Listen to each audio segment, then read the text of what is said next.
Hey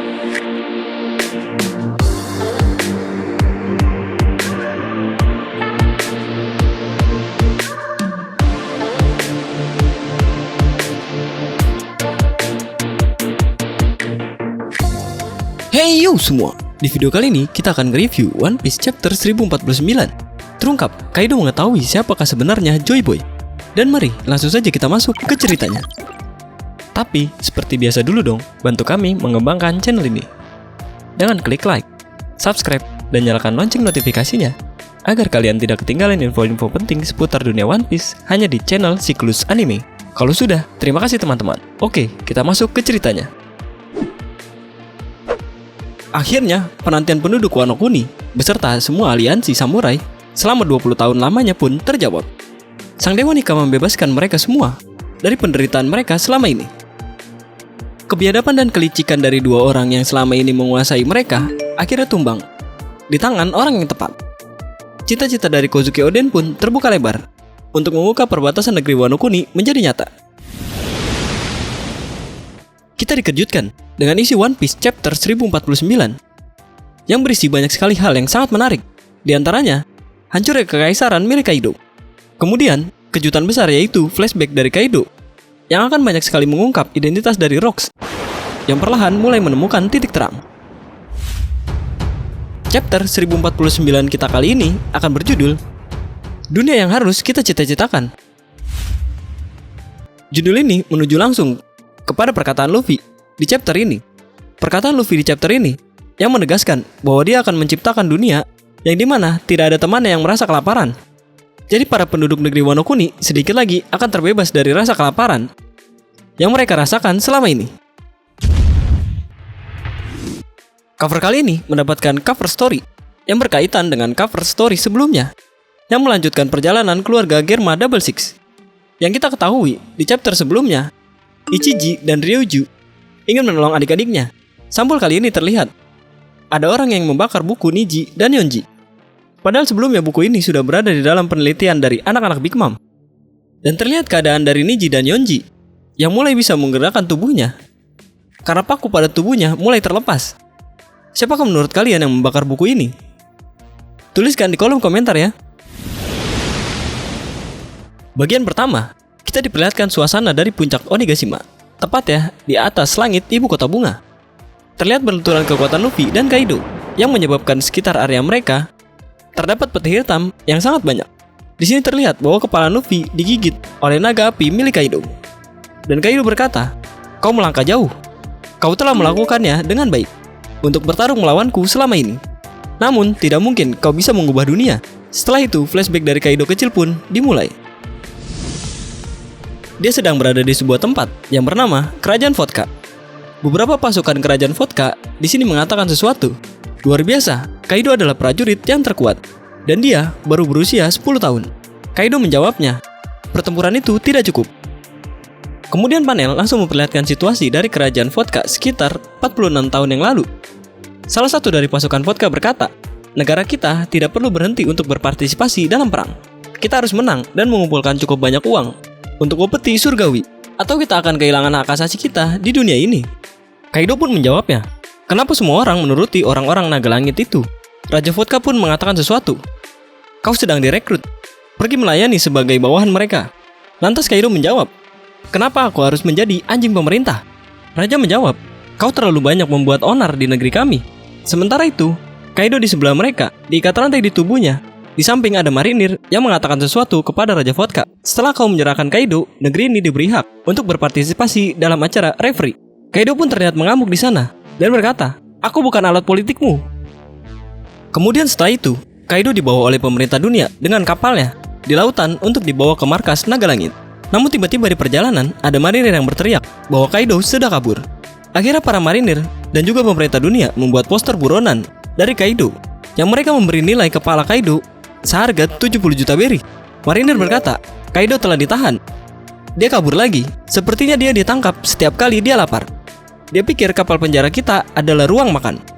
Sepertinya kasus ini sama dengan Yamato waktu masih kecil, yang dimana dia dipasung karena ulahnya sendiri yang sering mengamuk, membabi buta, dan tak terkontrol. Kemudian kita beralih ke tempat lain, yang dimana kita akan menuju Pulau Hachinosu. Tempat ini diberi thumbnail 44 tahun yang lalu. Ini adalah pulau bajak laut. Di sini Kaido terlihat mengamuk dan mengajar salah satu bajak laut di sana. Bajak laut yang dihajar Kaido berkata, "Sial, siapa dia? Dia sangat kuat, dia baru berusia 15 tahun." Tiba-tiba, ternyata di sebelah Kaido ada Shirohige muda. Dia pun meminta Kaido untuk bergabung dengan Rocks yang memintanya. Shirohige berkata, "Hai kau anak muda sialan, pernahkah kau berpikir untuk menjadi bajak laut? Rocks sudah lama ingin bertemu denganmu." Bajak laut yang dihajar pun bingung dan berkata, "Kaido telah bergabung dengan bajak laut Rocks. Bukankah mereka sangat tak terkalahkan sekarang?" Di sini juga terlihat Big Mom yang mengatakan sesuatu. "Kaido, kemarilah segera. Kita akan pergi ke lembah dewa." Para bajak laut di sana pun melihat perekrutan anggota bajak laut Rocks. Mereka berkata, "Bajak laut Rocks telah pecah. Itu lelucon kan? Tidak mungkin dengan semua monster itu bersama-sama. Sepertinya prajurit angkatan laut bernama Garp yang telah menjatuhkan mereka." Big Mom berkata, "Kemana dia pergi? Kaido, apa kau bercanda?" Kemudian kita kembali lagi setelah 10 tahun kejadian bubarnya bajak laut Rocks. Sekarang kita berada di tempat dari Kaido dan Kurozumi Higurashi berada. Mereka sedang berbincang sesuatu. Nenek Higurashi berkata, "Kaido, kau adalah perwujudan kekuatan." Nenek tua renta ini sepertinya terlihat menghasut Kaido untuk segera membawanya ke Wano Kuni yang akan dia jadikan alat untuk mengambil alihan pulau tersebut. Higurashi berkata, "Sisa dari anggota bajak laut Rocks akan segera naik panggung. Dunia ini di mana senjata adalah alasan. Aku punya banyak waktu untukmu."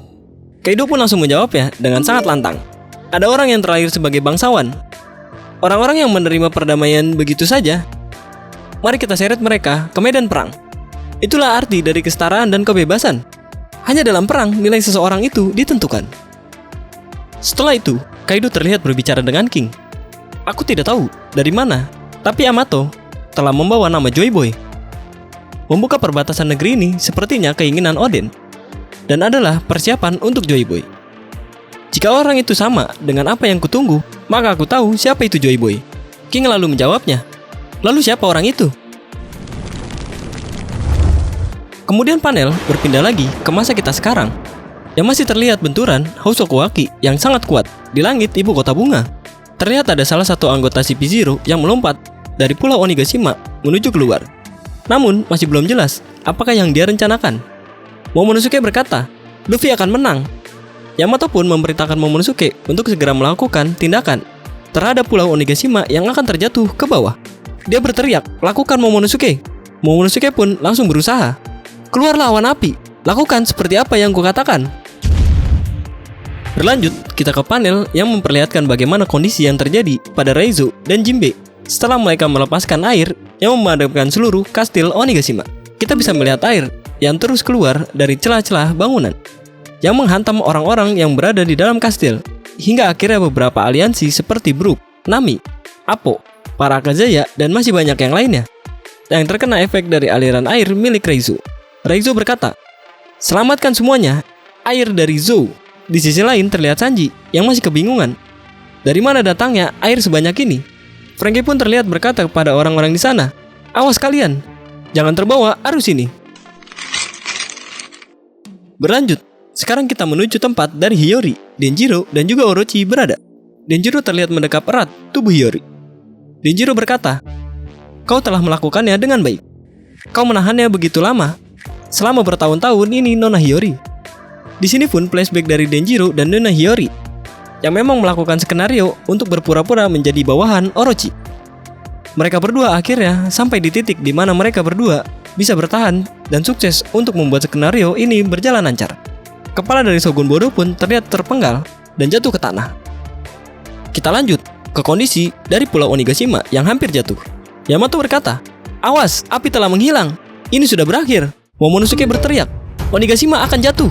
Mereka semua terlihat sangat panik. Sementara itu, di sisi lain, pertarungan berlanjut antara Luffy dan Kaido. Dan kali ini, Kaido terlihat mencengkram tangan Luffy, dan Luffy terlihat kesakitan. Kaido berkata, "Katakan padaku topi jerami, dunia macam apa yang kau bisa buat?" Luffy pun menjawab, "Bisa makan sepuasnya, itu adalah dunia yang kuinginkan." Tiju Bajra pun menghantam Kaido dengan keras, hingga membuat Kaido terjatuh terpental ke bawah dan meluncur ke tanah Wano Kuni. Halaman selanjutnya memperlihatkan bagaimana kondisi Momonosuke yang mencoba membuat awan api miliknya sendiri. Kita pun sampai di halaman akhir. Flashback dari Kaido terlihat. Di chapter akhir, Kaido berkata kepada King, "King, aku tahu sebenarnya siapa itu Joy Boy."